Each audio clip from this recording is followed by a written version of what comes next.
So nandito tayo ngayon mga idol sa tabi ng kalsada. Binabantayan natin si Philippine Looper. Nandiyan siya sa loob ng Kapitolyo. Dito siya dadaan mamaya.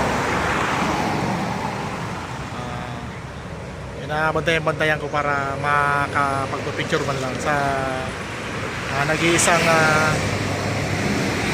Philippine Looper. Ikutin lang naman ang buong Pilipinas sa pamamagitan ng paglalakad.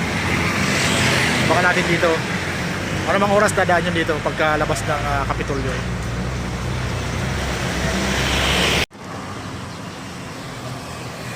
Nandito lang mga idol si Philippine Looper.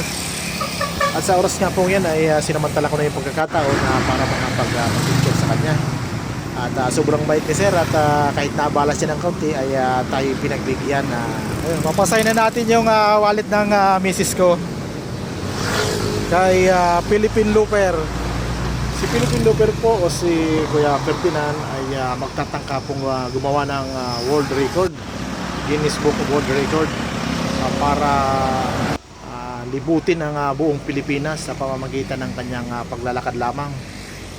Galing na po siya ng Batanes. Sa ngayon po ay nasa Bicol region siya. Papunta na po siya ng Visayas at saka Mindanao.